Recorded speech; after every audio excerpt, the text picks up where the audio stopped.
Once we understand what we actually are, who knows? Who knows where it goes? Right? When we stop identifying ourselves with the world around us. So here we are identifying with our own creations. And it's not going to get us anywhere. I mean, it's like 40 years old and playing with Duplo building blocks. Not really doing much.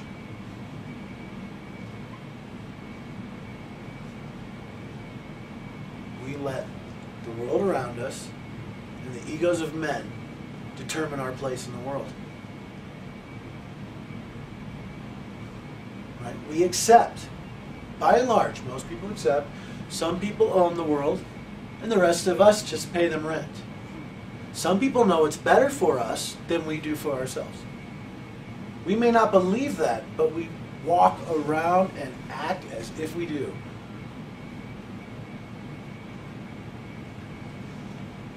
We submit ourselves to that. We submit ourselves to, we're a failure if we don't please a particular person. If mommy and daddy aren't happy with us, then we're going to be a washed up 38-year-old woman headed for a breakdown. Who's going to rage against it all in her 40s. Put on her daughter's clothes and run around. I mean, it's going to happen.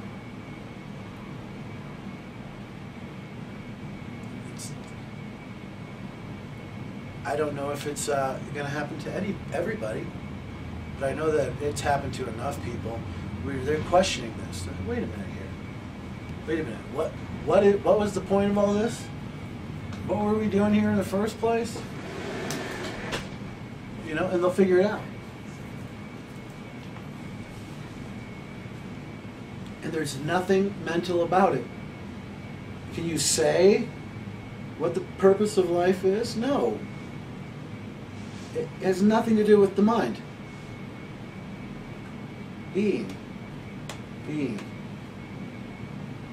What does the being have to think about? It is the universe itself.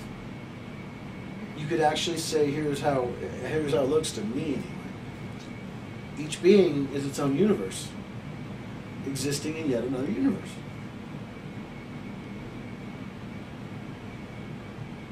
Right? To know that gives you access to the power of that universe.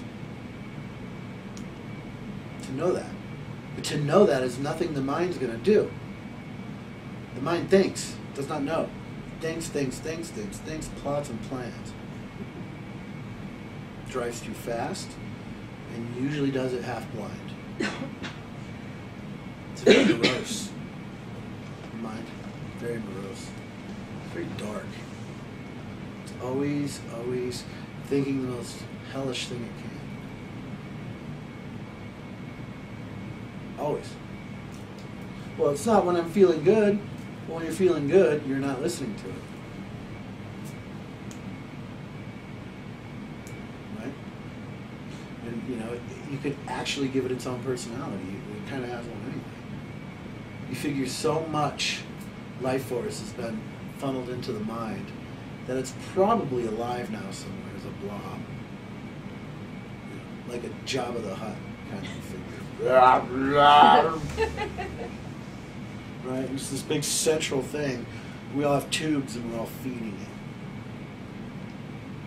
Right? But it's very morose, very dark. It does not like anything bright so much. It's when we feel good, again. It's not that it's any less that. It's just that now that you're not doing what it wants, it's going to acquiesce to you a little bit to see if you'll come back.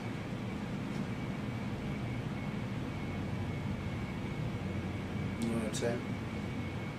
It'll give you permission to go out. The mind will give you permission to go out.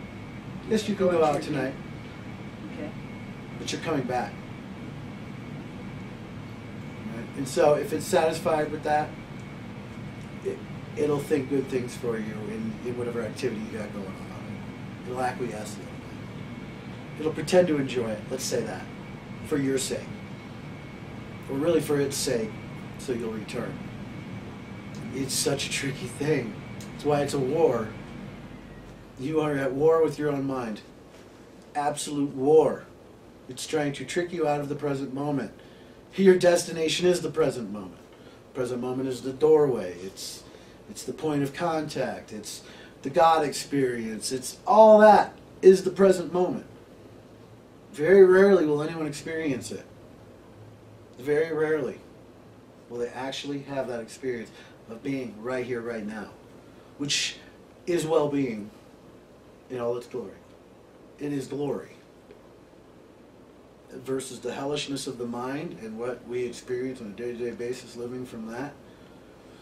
It feels like glory to me. You know, it makes me want to say hallelujah. I've made it. There's the promised land right in front of me. Right? To not allow the mind to take you down. You're at war with it. It does not like the present moment. That's why it went to war with you. Right? It's going to shock us all when we understand the reality of this. Because everyone is, on some subtle level, is experiencing this. They're realizing that this thing is really messing with them. Right? And the ones that remain unaware just say they have a mental illness and need a pill. Right? And wash all that away. It's kind of like, the Brave New World. Someone will get you through. Right? There's others that won't accept that. And they're going to basically recover their luminosity from it. What is their luminosity? It's the concentrated life force within them. It's been being siphoned off by a mind creating an empire that really doesn't satisfy anyone. Not the king, not the peasant. Any empire you've ever seen, who was satisfied? All the empires of man's mind and ego, who's been satisfied? The king? Was he ever satisfied? No. Was the peasant ever satisfied? No. Was anyone in between? No. Look at the American civilization. Is anyone satisfied? I mean, we could say some are, sure, but really, okay, there's 55 million of us, closely approaching 100 million of us in this country, who are on some kind of antidepressants. Is that satisfied? Right? But look what we chase. We haven't stopped chasing what we were always chasing. It's like the heroin junkie. You chase the dragon, You're never going to catch the dragon, but chase it anyway. So we've all become neurotic. Right? We've been given this mental image, like the rabbit on the track. And we're just chasing the damn thing around. A mental image. It's like the illusion of light. We're just chasing it. It's ridiculous. Satisfaction comes from within. Presence is about building that right here. Presence, presence, present. Be present in the presence. Here it is. This is it. It's all right here. And when you're fully right there, I completely understand within my own self what Jesus was doing. He had no concern for himself. None.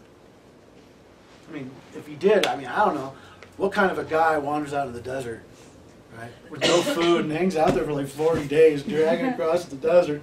Well, I'm not going back. Gets even tempted for something and says no. He says no to everything. I mean, is that a guy who has got, if one of our kids did that, we'd have him admitted. Well, this guy did that, right? Supposedly. Any concern for himself? His image? Anything.